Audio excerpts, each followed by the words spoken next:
Hello everyone and welcome into another video. So yeah, today we got the V3s versus the V2s. I know a lot of you guys have been asking me down in the comments, what do you think about the V3s? What do you think about the V2s? So I will start with the price. These are going right now for $399 US, and these ones are going for $299. What do you get and what are you actually paying for? So with the V3s, it's quite apparent you're paying pretty much for all the metal and a couple of other parts as well. But these ones are, well, I wasn't really expecting anything out of the V2s, but I was really surprised, and I'm going to show you in the end why.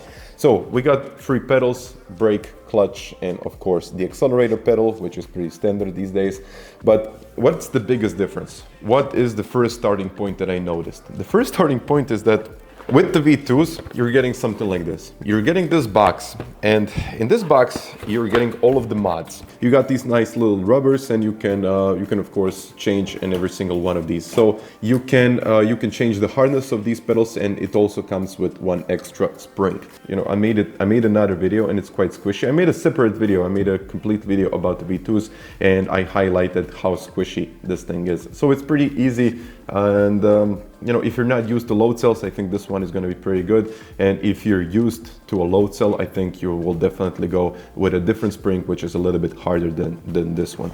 So these are both load cell pedals. If you don't know what load cell is, I'm going to post a link down in the description just explaining what load cell essentially is. Braking doesn't depend on the travel, but it depends on the force. And that's simply what it is.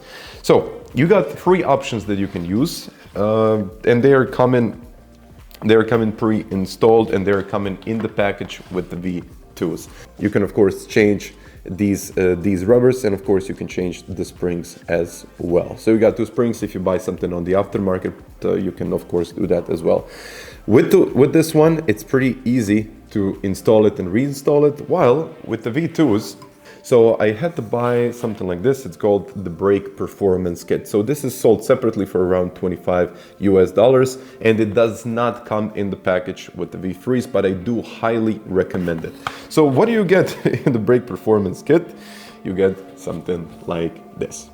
You can see that, I mean, this was the most interesting thing, because these pedals are actually cheaper than the V3s, and they're coming with a full box of additional mods that you can use. But with the V3s, you simply have to buy a separate one, and you're getting something like this, which was quite a surprise for me.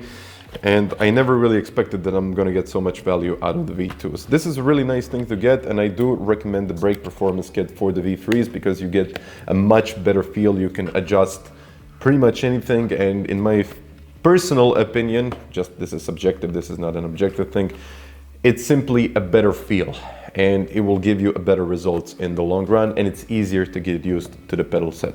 So what is also different, of course, you got this little cylinder on the V3s that you can rotate. So you can rotate it, but just with fingers. You can see that it's moving, and of course you can adjust the travel of your brake and pedal, while with the V2s you simply have no other options. You simply have to change the springs, or you can change the rubbers in here. So that's the main difference when it comes to braking. Acceleration, as usual, I mean, in sim racing, acceleration isn't really that important because it's just an accelerator. When I'm testing pedals, I'm usually not looking at the throttle or the clutch that much. I'm mostly focusing on the brake pedal, because you're actually getting the most speed out of the braking instead of the accelerator and all of the other things. So I will just jump on to the next thing. We, of course, as I said, we have the clutch, although I'm not really using the clutch, so it's not really going to be a part of this review, and I don't think it's really that special. So either way, it's okay. So now if we go into something like, let's say you decided to change something on your pedals. You decided, well, I don't need the clutch, but where will the clutch go? There is really no space for the clutch to be removed for that extent. But the V2s can be used separately. So you don't need this plate. You can just remove this plate as it is, and you can use each of these pedals independently, which means each one of these pedals can be mounted on your rig independently. Of course, you need to keep the wires and everything else, but you can just remove all of this, and then you can install each and every individual pedal as it is. So another very important aspect is the mounting of these two pedal sets, but the V3s are quite difficult. So I'm going to flip it on another side just to show you what I'm talking about. So this one has just about 4 holes. And yes, as I said before, these can be mounted separately. So each, in the end, there's about 8 holes that you can use. It's much more than with the V3s, and it's, in my opinion, better. But what's the actual problem with the V3? So if you decide to mount these pedals, you can see that there is no way that you can reach the screws from the upside. So you have to remove this whole plate. This whole plate goes out. So the whole plate has to go out, so you'll be able to reach the mounting points, which is, once again, pretty difficult and not very user-friendly in my opinion. So we can just remove this one, and you probably noticed that I'm missing one bolt because the metal isn't really the best quality. It's really, I mean, it's not great, to be honest. So one got destroyed in the process, and now you can see, only now when you remove something like this, you will be able to reach these 2 holes when you're mounting something. So these 2 holes will only be able to, you know, get installed and do something if you remove the pedal plate. So if you move it back together, you'll be able to see that there is no way that you're gonna fit anything here.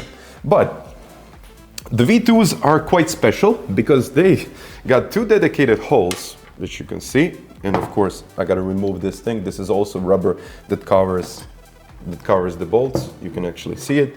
And now we got this hole right here, and you can simply go through it with a key. So even if you cannot reach this hole, which is usually, I wouldn't say that it's really difficult to reach, but it's right about here. And I know it's not the easiest place to install, but if you have a bolt, just move it onto your rig, and now you do this, and in general you can do pretty much whatever you want. So it's much easier to install the V2s instead of the V3s. It's simply better. And of course, as I said before, you can move, of course, these pedals independently, and you can mount them independently. All you have to do is just unscrew this stuff, which I'm not going to do right now because it would take a very long time, but I've used it on 8X Sim Racing Expo, and they worked really well. So I was not using the clutch. I had the clutch on my wheel. Usually now the clutches are on the wheel, so you're not really using the clutch that much, and it's simply not needed if you got the clutch on the wheel itself. So in that regard, I believe the V2s are, well, simply easier to adjust, and they're more user-friendly. They're much more user-friendly, just to say. So if we once again flip it to the side, you can see that the mounting holes, or sorry, the actual, I'm just gonna remove this one. You'll see that all the cables can only be reached from the bottom side, and I think this is a, well, it's not a problem, but it's definitely one of the things that you have to think about when you're mounting these pedals. So the first the cables go in, and then later you mount the pedals onto your rig. Otherwise, I don't know how you will reach this point because it's super difficult and it's almost impossible to reach the holes for USB and the wheel. And of course, if you have a handbrake, that becomes even more difficult. So I would say that the positioning of the cables isn't exactly the best, but of course, I mean, I think it cannot be all perfect. So I think in that regard, it's actually okay. So the holes, as you can see, we got it pretty much on the bottom side. I think they should be using a CAN connection that goes from one pedal to another, and from one pedal to the next pedal, and of course the next pedal, and just one cable out, and not to have so many cables that are connected like this. But okay, I know they mentioned something like this. I know they mentioned they want to use CAN connection in the future. So I'm going to say, you know what, let's see what the future holds, and if they bring out the next set of pedals, we'll see how they're going to look like. So I think that is pretty much about it, what I wanted to say. And of course, as I said before, if you want to have a separate video on the V2s, it's going to be linked down in the description. And of course, I tested these pedals with the V1 pedals, so you can of course check it out. It's going to be down in the description. So now I did a little test on the track just to see which one of these pedal sets is actually better. Yeah, I did a couple of laps at Daytona, and the lap times were in the end quite interesting, because I did 10 laps at Daytona with the 4GT, and this is how it actually looked like. It started pretty good, and I was up the pace at this point. I was okay. I mean, not holding the world record here, but I was really trying to have like a stable line, stable approach into this, not carry sometimes too much speed, so I made a mistake. It's, you know, I wanted to make this test as simple as it possible, and my goal was always to be close to 144.0, which in the end I did. I wanted to test consistency, and I also wanted to test the full performance of these pedals, and eventually how easy does it get to, well, let's say put a better lap time on the leaderboard. So V3s now, and you can probably tell already I did a 43.999, so just under a 44, and the test was really looking good. And in the end, this is exactly what I concluded. So the lap times were in the end quite consistent, and as you can probably tell, a 144.284, which is the average lap time of all 10 laps,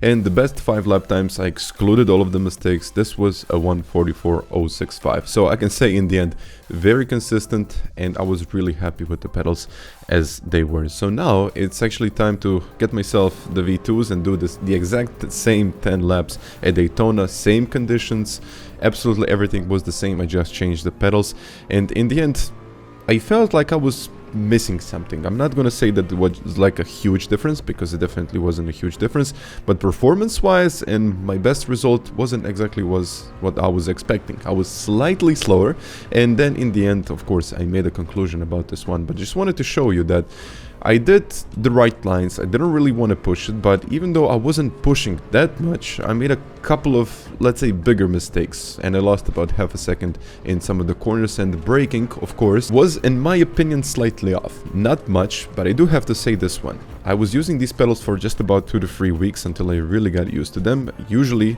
I'm using my V3s, and I've been using those pedals for the last 2 years, even 3 years at this point, so I do have to suggest that there might be some differences in between my usual performance with the V3s and the feel I got with them. And the average was 144.547, and the average top 5 was a 144.191. So in the end, it's just about 1/10 on average slower than the V3. So I was faster with these pedals, but I put the fastest lap with the V2s, and I was like, okay, what's going on? I was more consistent with the V3s, but I did actually a faster lap with the V2s, but overall I was a little bit better with the V3s instead of the V2s. So it's, I don't know, it's probably a personal preference, or just that I'm so used to driving with the V3s that I completely forgot that, you know, there is a different feel to them, and I should have maybe given them a little bit more time. Although I spent about 3 weeks with these pedals, and in the end they were quite shockingly impressive, because I never thought that the pedals at that 200 euros on a Black Friday sale are gonna be as competitive as the V3s, or even just a little bit closer than I expected. I didn't expect too much out of these pedals, but in every regard, if you're buying pedals, I would definitely consider buying the V2s instead of the V3s, because they have more options, but the V3s, in my opinion, are still slightly better. So it's really hard in the end to give yourself a good conclusion about this one. In the end, I think you get more for your money with the V2s, because you simply get all of the tools necessary to become quick, and in general you get, well, all of the modifications, while with the V3s you have to buy an additional brake performance kit, which I think it should be included with these pedals. So in the end, I would say that, wow, it's a really difficult conclusion, but either way you decide, I think you're not gonna make a mistake. That's what I'm about to tell you. So these pedals were quite consistent, also the V3s are quite consistent.